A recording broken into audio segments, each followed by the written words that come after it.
Uma pergunta, né? Sobre anjos, é algo interessante que existe uma polêmica, existe umas igrejas que aceitam, outras que não aceitam.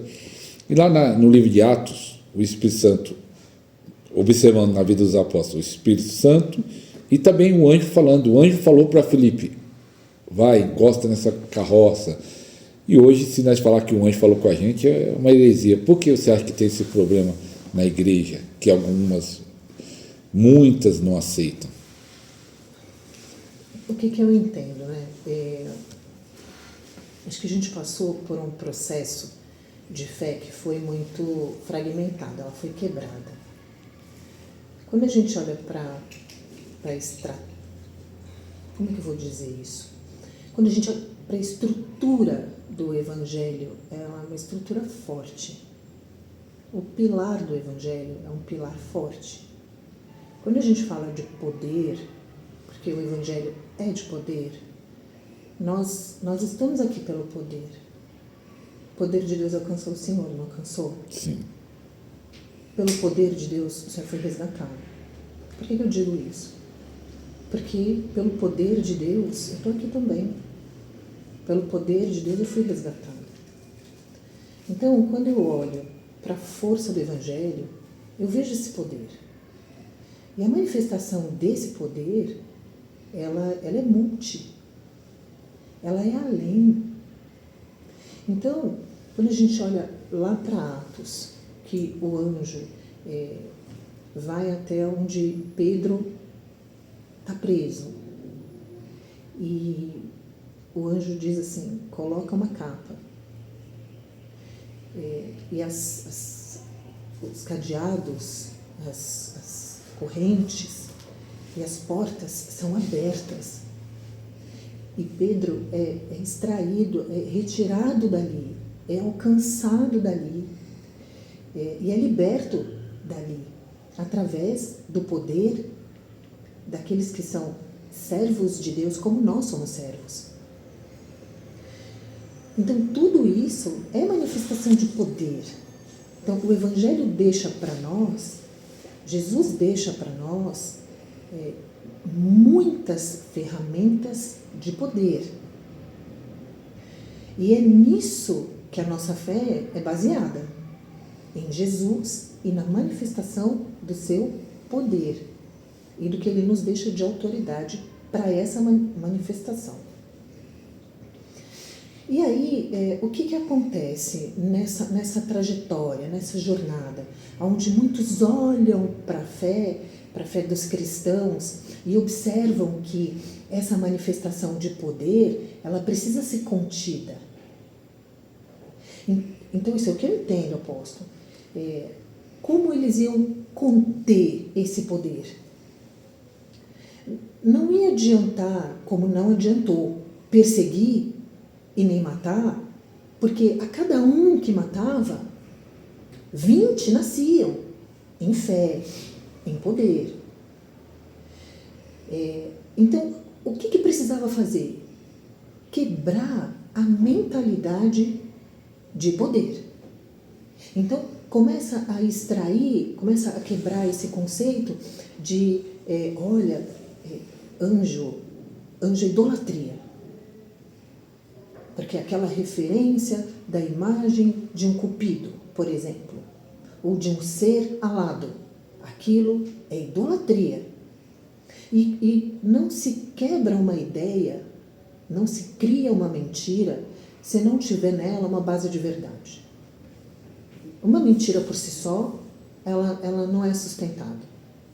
Ela precisa ter uma base de verdade, uma base forte de verdade, para que uma mentira seja edificada ali. Então, começaram a quebrar essa ideia de que anjo era idolatria, então, por conta disso, não podia se falar de anjo, não podia se falar com anjo. Anjo não era pertencente às ferramentas que Jesus deixou para nós de manifestação de poder. Entendo assim.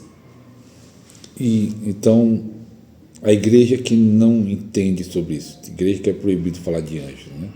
Tem até pastores amigos meus que ministram cura através de anjo, né? E aí ele diz que tem igreja para evitar não usa a palavra anjo, toca aqui, outras igrejas têm liberdade. Então a igreja que não entende sobre isso, ainda tem preconceito, então ela não está vivendo pleno o seu poder claro hoje. Que não. Como também tem igrejas que não aceitam o toque do shofar. Também. Né? Eu posso dizer por experiência que eu e o apóstolo... Sabe que eu achei engraçado o apóstolo Alexandre, que está aqui com a gente também, tocou o shofar, e aí uma irmã falou assim, eu achei tão bonito tocar o berrante, e aí eu falei, irmã, não é berrante não, mas nem entendia, né? Mas tem igreja que não aceita. Você sabe que agora, né, abrindo aqui um parênteses, né, para quem está com a gente, quando o apóstolo Alexandre ouvia, né, chamar o shofar de berrante, ele ficava bravo. Ele ficava muito bravo. Agora não fica não, mas antigamente ele ficava muito bravo com isso. Então, mas aí o que a gente nota? Como que se quebrou também essa questão do poder? Através do conhecimento da palavra como um todo. Como um todo. Porque uma pessoa que lê a palavra de Gênesis até Apocalipse, principalmente Apocalipse, né, que anuncia, né, a volta de Jesus ao toque do shofar, ao toque da trombeta, ao soar, né? Uma pessoa que lê e tem um mínimo de curiosidade, ela vai buscar saber como é essa trombeta. Então, ela teria o conhecimento, né? Na grande maioria, sim. Uma igreja, uma estrutura, né, apóstolo, vou tratar assim, que rejeita o que está na palavra, ela não está vivendo a plenitude da liberdade. Porque Jesus veio para libertar os que estão cativos. E isso é muito mais do que sair de um ambiente. Isso é viver a palavra de uma maneira profética, de uma maneira intensa e integral, como alguém livre. Como alguém livre pensa. Por que a gente encontra muita resistência? Porque as pessoas consideram liberdade um estado físico. Mas a liberdade começa na forma de pensar. Então, ficaria contraditório, em muitos aspectos, as pessoas não aceitarem os anjos. Particularmente, eu percebo, e é uma das histórias que eu mais gosto, né, dessa interação com os anjos, lá no livro de Juízes, quando um anjo aparece para a mãe de Sansão. Ele aparece para a mãe de Sansão e ele diz para ela que ela não vai mais ser estéril. E ele diz para ela que o fruto do ventre dela tem uma missão, tem um propósito muito especial. E aí ele dá o protocolo dessa missão para ela. E ela interage com ele, Então aí você diz, puxa, mas e como é que eu faço para interagir com os anjos? Vamos pensar como pessoas livres agora? Eu tenho certeza que quem está assistindo a gente, apóstolo, Amém. Quer ingressar nisso. Então, se o Senhor me permitir, eu desejo fazer uma oração, um exercício para essas pessoas que estão nos assistindo e que desejam acessar esse contato com os anjos através da palavra. Amém? Amém. Então vamos lá, vamos juntos. Feche seus olhos, abra o seu coração e se disponha a receber da parte de Deus, da parte do Eterno, dizendo assim: Senhor, nesse momento eu desejo a capacidade de receber na minha mente, no meu consciente, no meu inconsciente, no meu subconsciente, acessando, Senhor, a minha essência divina, eterna e única em conexão contigo. Eu desejo receber agora a mentalidade livre para, através do seu poder, começar a viver na minha vida a manifestação dos seus anjos. Amém. Amém. Então, o que a gente precisa começar a ter? Liberdade no pensamento. A mãe de Sansão interage. E aí, olha que coisa interessante. Ela diz assim, bom, você disse isso para mim. Eu estou aqui sozinha. Claro que não está escrito que ela está sozinha. Mas nós temos capacidade, uma mentalidade livre, de enxergar esse ambiente melhor. Quem está nos assistindo vê aqui uma parte do ambiente, mas nós estamos aqui. Eu tenho uma dinâmica aqui maior, né? Então, estar aqui me capacita a descrever esse ambiente de uma forma mais detalhada. Quando eu vou ler a Bíblia, eu quero essa capacidade de estar no ambiente da Bíblia para eu poder descrever essa experiência de uma maneira mais detalhada. Eu sou livre para isso. Eu posso pedir, a minha forma física está aqui, mas o meu espírito é livre. E eu posso pedir para o Senhor, Senhor, leva o meu espírito para aquele ambiente, para que eu viva essa experiência de uma maneira mais detalhada. Então ela diz assim, né? Olha, eu estou aqui, eu estou sozinha, eu sei de tudo que você me falou, mas eu preciso de testemunha. Então, ela diz, né, para eu, você fica aqui porque eu vou chamar o meu marido. Ela diz o quê? Olha, você fica aqui porque eu vou trazer quem é autoridade sobre a minha vida. Quem é aquele que pode corroborar tudo o que aconteceu. Na nossa sociedade, quem é aquele que vai legitimar a experiência do que eu acabei de receber. E o anjo fica. Então, o que eu aprendi quando eu li isso? Além dessa interação.